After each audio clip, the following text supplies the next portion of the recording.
Pudge, what time is It's time for the Chubby Guys podcast. Woo!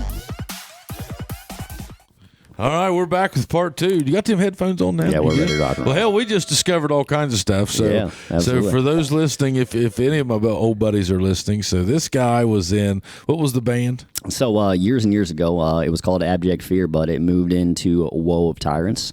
So we were signed to Metal Blade Records, played music professionally for 6.5 years. So. And so, number one, we're both musicians, or you are. I'm not. I'm just a guy. Yeah.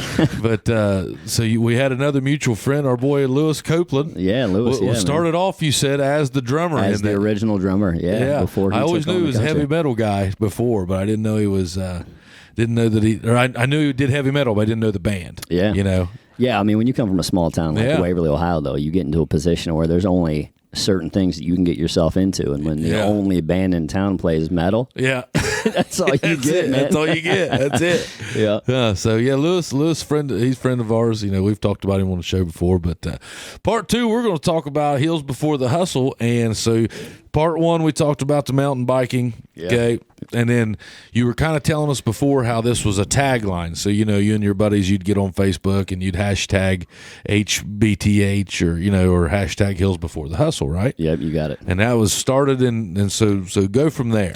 Yeah, man. So basically, from there, the community's given a ton to me over the years. My wife and I live in Chillicothe. We have for the past 10 years, been married 10 years. And like I was speaking of earlier, I run Toyota. Prior to that, I was running Nissan. And prior to that, I was in sales in Honda. So the relationships that I've been able to build, the parents, the kids, things like that, I started sponsoring and doing everything underneath of Kohler of Norse. So everything, my marketing, billboards, this, that, whatever, giving back to the community, the $1.50 I ran, free shirts, free water bottles, can koozies, all this type of stuff. So I've always been involved in the community and figuring out kind of a way to give back. So, taking the hashtag HBTH or the Hills Before the Hustle into the brands, I made like a one-off shirt a couple years ago for me and a buddy of mine, and made it with the HBTH logo on it. It wasn't this one.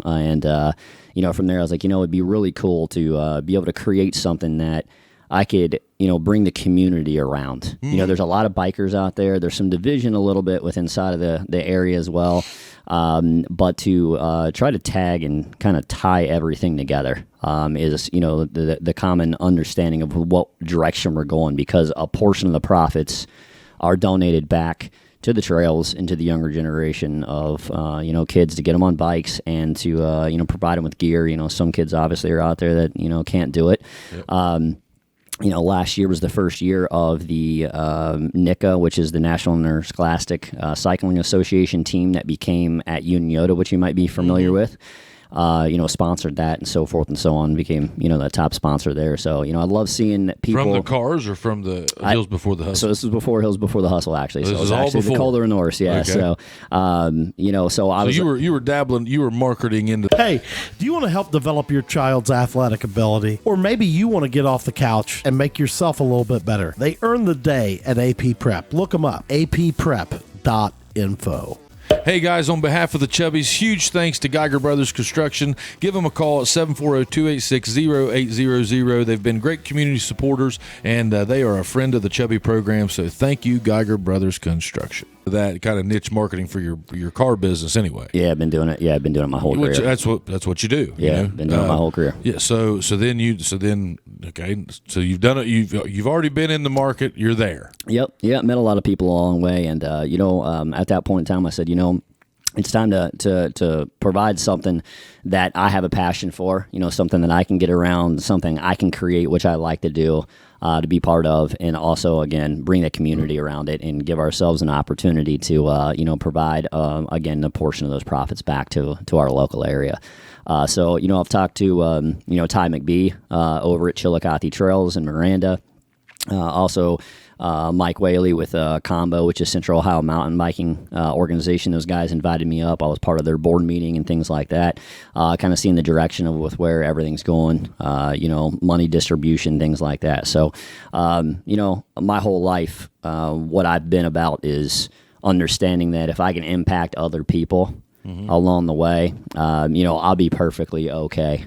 in my life. And, the biggest fulfillment is that the leadership that I provide to my team with where I'm at, and going all the way back from, when I was in high school, 14, 15 years old, I used to market and promote for like Reprise Records, Warner Brother Records, things like that. So if you was playing music in high school, you was hustling back then in the early 2000s. Yeah, and the cool thing was my parents were real supportive. So the thing was, is like, hey, listen, I understand you want to go to the shows. If you go to the shows on the weekend, as long as you get to school, or if it was a weekday, you can keep going. If you don't, it stops. But Reprise and Warner Brothers and them, they would send back then what they called swag bags. Yeah. They would send me free posters and shirts and stickers and all this stuff, and I would go to the shows and I would promote for other people. So if you pay attention to my Facebook a lot of times and whatever it may be, you'll see me promoting everyone else's business and things like that. Yeah. So I always just look at it as a connection standpoint that if there's a way that I can make more people aware of someone else and at the same time continuing to build my presence with everybody within the community. That's what it's about. So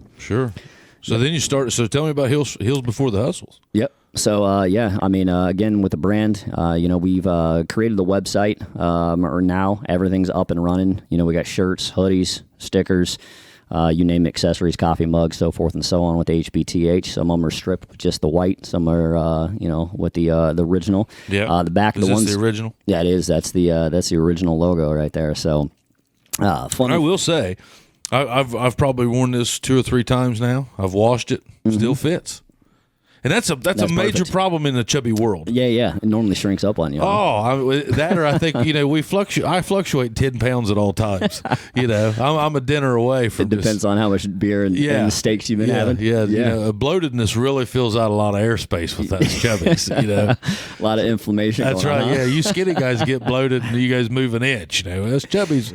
Yeah. A lot of circumference there we're taking out. That's awesome. But it does. I will say it's stuck. It's tried to trust it, or however you want to say, the test of time. Yeah, stuck in there with you and didn't shrink up. So that's awesome, man. I'm glad you're enjoying it. And is that all you're doing? My God, as a parent of an 8-year-old with a family and moving through life, the best thing I ever did was download the McDonald's app. What a breeze. Order for your family. Pull up. They bring it to you. Easy. Download the app today from McDonald's. Hey, are you a business owner looking for insurance coverage? Give this guy a call. You know him. You trust him. Jason Gillum, Gillum Insurance, 740-395-0190. Is merch? Yep, for right now. So, that's not all we're doing. I actually created also what's called the HBTH Syndicate. And from there, what we're doing is we're sponsoring a few local riders. I have a gentleman by the name of Tommy Pellet, which is out of the Akron area, and Cameron Reagan. He's also sponsored by 100% and Specialized. Those guys run some race series events. They just done the Horns Chill Downhill. So you're wanting to get into the event portion of this. Yeah, man, I enjoy it. Setting a 10x10 tent with the big HBTH logos. Bring the merchandise out, have the party. Have a good time, and spend some weekends with the people that obviously again support us, which is a huge portion of it. Without the people that, of course, like yourself, supporting with where we're at right now, it wouldn't make any difference. So you guys are just as important to what's going on as the brand itself. But we also have Jubal. Obviously, his son Jubal Jr. Rides for Yeti. Jubal will also be coming on board, which is really cool. So his initial press and package and everything went out. So he should be receiving that merchandise soon. So good deal, man. We had Jubal on the show. Jubal's, he's turned into a pretty good friend of mine. Really, I see him all the time. I'm all the time aggravating him. We share Instagram reels back and forth, and I just enjoy shooting the breeze with Jubal. He's a hell of a bike tech. Oh yeah, man. He's incredible. Oh yeah, he's got my bike completely. It's set up. He can just he's one of those guys. He looks at you and he's like, he'll take some measurements and just kind of eyeball you down, and then he'll do his thing, and he's got my bike fitting me great, man. Years of expertise, man. He's definitely a professional. But we stop in often. Obviously, as that shop continues to grow with Saddle Valley Cycle or whatnot, we'll be moving into that as well. So we'll actually have physical merchandise with inside the store, which will be really, really cool. So it won't just be online, but it'll be in the storefront as well. How's it been, doing an online, merch store? I mean, because we're getting ready to do it. So yeah, man. What would you say that the key or the good and bad things are? With the direction that you guys are going, man, I think that you're going to find a lot of good in it, which is nice. Yeah, you will. It's work like everything else. But I mean, if you have a passion for it, it doesn't feel like work. I started that thing from the ground up. I know you were mentioning Tyler built, the storefront that you guys have now. I have no background in any of that, and I literally would get home at 7 o'clock at night from work. I'd pour a double bourbon. I'm gonna tell myself I'd pour a double bourbon at least, and sit at the island inside my kitchen, and I'd fire up the computer, and I just started watching YouTube videos, researching, getting background, so forth and so on. Once I selected the format in which that I was going to go with, I basically just learned it, read, watched the videos, so forth and so on, and built everything that you see currently from the ground up. So it took me about 2.5 months or so of 7 to midnight. Where he can do that in a weekend. Yeah, man. I should have known who you were, man. Before this. I mean, he literally built ours in a night or a weekend. Yeah, and it's the same platform at that time, the one I've seen. Yeah, but I was because I would have never been able to do that. I don't have the mental patience or probably capacity to learn that type of work. I mean, you had to basically learn how to engineer a website. Yeah, I mean, it's a little easier nowadays. I mean, obviously, years ago, everything was strictly programs. Coding and things like that, So there's definitely, formats in which that you can use. But at the same time, I mean, you're looking for, a spot to retail, right? So, I mean, when you click on it, it's got to be able to catch the eye. You got to look at it. The merchandise has to look good. I saw a couple of your guys' things that I might have to buy. I don't know if I'm going to buy a swimsuit, but well, I'm not going to tell the whole story yet, but you'll see it soon. But you got to look at how to build. Number one, your merchandise. What kind of quality of stuff you're going to do? Yeah. Okay. Number two, you got to look at the price. So you're doing everything. Yep. And so how's that been? I mean, we were talking earlier. I think it's a lot of the successes with things like this. We've kind of determined is staying in the game. Yeah. Tyler and Chad and I, we talk a lot about just, hey, one good thing that we've had going for us, with this podcast is we've stayed in the game. Yeah. Yep. And we have fun. It's turned into kind of therapy for all three of us, but we're just seeing where all it goes, but staying in a game is a big thing, and things like that help push you out of the game because you're like, okay, well, is this all it's going to be? What do I got to do next? And everybody's always asking, what's your plan? And it's like, what isn't? It's just it's all coming at you, and just take it. Yeah, in the professional world, obviously, and you do the same with the insurance. It's always been one of those questions: is it the goal or is it the journey? Right? Yeah. What's more important? And for me, it's absolutely the journey. So, obviously you got to have goals in mind. You got to be able to work backwards from those goals. So then that way you've got, a target and a guidepost with where you're going. But at the same time, if you're not enjoying it along the way, once you get to that goal, you're done. You're not getting to the next goal or resetting and continuing to move forward and say, what's next? Where am I doing now? I mean, it's easy to give up. Most people give up. They do. What I mean? They do. You got that, that. You got to have a team. You got to have people. Yeah, 100%. If this thing doesn't have Tyler and Chad, this thing doesn't go. Yeah. Yep. I mean, it has to have people. Yeah. So does yours, I'm sure. Yeah. And we were talking about that kind of a little bit before the podcast. It's one of those things that if the people again aren't supporting it, if it's not cool, if other people aren't listening, if they're not sharing it, right, it doesn't go anywhere. So the thing is, the support and the fans and the people, the clients, whoever it may be, the listeners, they're vitally important to the brand. And without them, you're nothing. What I mean? So it's one of those like give and take scenarios because you look at it from the situation of once you've created it, right, and me being here, right, or you guys doing your podcast, it's a responsibility now, to those people. It kind of is, I mean, I would agree with that. Yeah, I would think it is. Yeah, it's a responsibility now. So it's my job to bring the best, quality, the cool designs, stuff that people can rally around, and people to really feel like they're part of something bigger than themselves. And, I think that, you guys are doing the same thing with the podcast, which is really cool. So I talked to a guy today, shout out to Jeff Malone, man. He's one of my best friends in high school. And I went to his dad passed away, and I saw him today. Went down to his funeral. And I hadn't seen Jeff in 20 years. We kind of, we always like each other's stuff on, social media, and, we follow each other that way. And, if something happens, we'll check in, but as far as laying eyes on this guy, I mean, you're talking about a guy I spent, damn near every day with from freshman year to senior year. And, he comes up to me and that it meant a lot. He said, man, he said, I'm up to date. He said, I've got all the episodes. He goes, I said, have you seen so-and-so? He goes, oh, yeah. He said, I'm waiting on the second portion of what's coming out tonight. That's the greatest feeling And I was in the world, like, man. man, I mean, I ain't seen this cat in 20-some years, man. I hadn't seen him, and I was like, man, that's pretty cool that my old buddy's still listening to. I mean, he works at the Pentagon. Oh, wow. So he's driving. He lives over in Washington, D.C. He's killing it. I always You got to knew be he would. killing it to live in that area. Yeah, That's a rich area over in that Virginia, Oh, yeah. Washington, D.C. Kids killing it. He was telling me, I mean, it was one of those, you see your old buddies from high school, and, unfortunately in Southern Ohio every now and then, sometimes that's not a good situation. And today I saw one that I was like, hell yeah, there's my boy right there. He's kicking ass. That's cool, man. Yeah. And his kids was kicking ass. He was kicking ass. And we was just talking and just, getting caught up. I felt bad.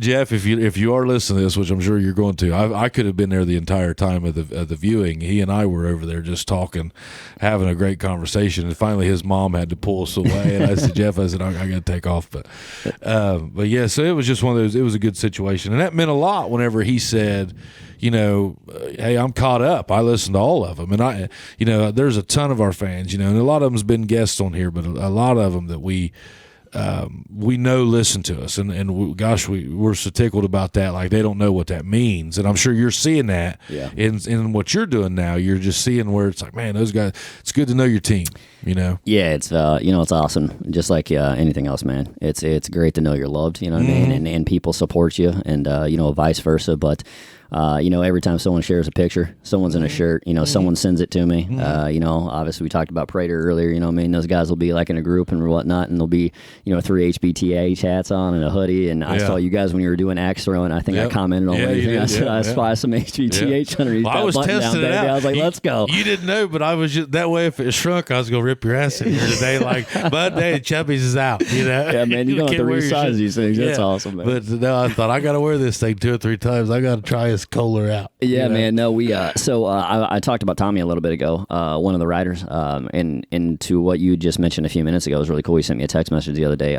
He's buying kind of like a camper style van because he's a registered nurse. So I've seen these. Okay, so you guys, you bikers, you guys like to take these vans and make them into little condos. Some of these guys do. You can't lump me into this. Jubal's I'm got a one. truck guy. Okay, you got a truck. Yeah. Jubal's got one. It's a little apartment. Yeah, man. 100%. Why do they air do conditioning, this? Oh, sink, yeah. like he's got his stuff underneath his bed. Oh, yeah. Lives in there with his dog. If any of these car guys are watching, these guys are taking basically U-Hauls. And they are turning these things into mobile houses. Yeah, man. Yeah, they're taking like E250s or Mercedes Sprinters or some of the Transit Connects or Transit Fords and whatnot, and they're converting them into lifts, off-road tires, beds, storage, all that type of stuff. Rooftop AC. Oh yeah, everywhere. Like when we were in Windrock this past weekend, there was a good handful of them. So they will actually have like parts of the section in the back broken out, so they have all their bags, all their clothing, all their closet. Basically a closet, and their bikes go there. And in front of that, they've got living space. Yeah, they got living space. They got refrigerators. They got everything. Man. They do. So they're living a life in a van. Yeah, man. I mean, and they'll have $80,000-$90,000 in one of those sprinters. Easy. And I saw them out west in Yellowstone. I saw them a lot. Yeah. I didn't realize what I just thought Jubal. I was like, well, Jubal likes to do this, okay. And then I didn't realize that was like something that guys did. Yeah, that's like a big Western thing, I think. It wasn't until obviously I got into mountain biking where I didn't notice it either, and then all of a sudden it became one of those things like everybody that's kind of either into motocross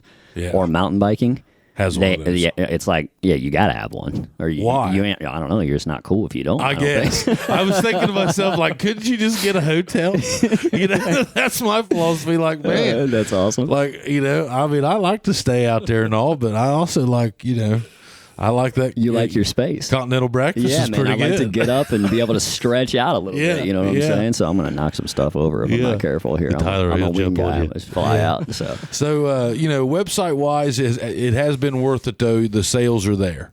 So you're saying if you got something that you're not, I don't want to say passionate about, but something that you're wanting to try, it's just a matter of jumping in. It's just like anything else, man. I mean, Tyler said it earlier. It's one of those things that it becomes about tenacity and work ethic. You either got it or you don't. So it's one of those things that you carry it through your entire life, right? So you break it down, and what we talked about earlier is being the responsibility. There's certain people that are going to do it, and others that aren't. And there's going to be people that wish they did, or and never take the jump. Which one do you want to be? Yeah, and the thing is, if you never know, right? If you don't do it, so for me, it was one of those things that said, "Let's go, right? Let's get it done." Gotta hustle. Yeah, let's hustle, man. Let's have some fun. Because here's the deal: if I didn't, I wouldn't be here with you guys. Right? Yeah, that's right. Yeah. I wouldn't be part of this podcast. Sure. You wouldn't have me here on your podcast as a guest, and I appreciate you guys, for having me and taking Thanks the time out of your day to bring me in and no, I have a always good like the cool conversation with shit. you guys too. So If it's different and cool, I like cool shit. I like cool shit. Yeah, I'm with you. I get a little, sometimes I got to get outside the box a little bit. Just because if you're not careful, they get interviewee. And that's the thing about podcasts. It's kind of whatever you try to do, I guess. I don't know. I have to watch myself from getting. Did you feel like this was interviewing? No, not at all. Not at all? No, we got to sit and hang out and drink a couple beers. Drink a couple cold drinks. That's what's cool. Where can they find Hills Before the Hustle? Yes, sir. www.hillsbeforethehustle.com. We'll get you everywhere you need to go. Obviously, if you got questions or anything like that, you can hit me up on Facebook, Instagram, so forth and so on. Mainly apparel? Right now, mainly apparel. Yep. Hopes and in the future we'll run into rider gear, maybe jerseys, gloves, things like that, and then from there we'll test the water. Follow and social media. You'll see if you follow Hills Before the Hustle on Instagram or Facebook, you will see different rides. You do put a lot of events and different things that even would be good for a beginner biker. Yeah, absolutely. Yeah. And we'll be doing a lot more of that, as the site continues to evolve. I'm currently reformatting it, partnering with a company out of Colorado, actually, that we're revamping the website and be more interactive. We'll be doing a lot of, blog posts, stuff like that. So it'll be, revolving around, not only the brand right now as the introduction, but things like, mountain biking safety, trail conditions, things like that. Oh, we'll be continuing to do those types of things. And, in the future, we might be, we might throw some events and things like that. We'll get a hold of some of these guys in a, combo range and some of these guys at Central Ohio and Chillicothe Trails, maybe rip out some really cool stuff and have.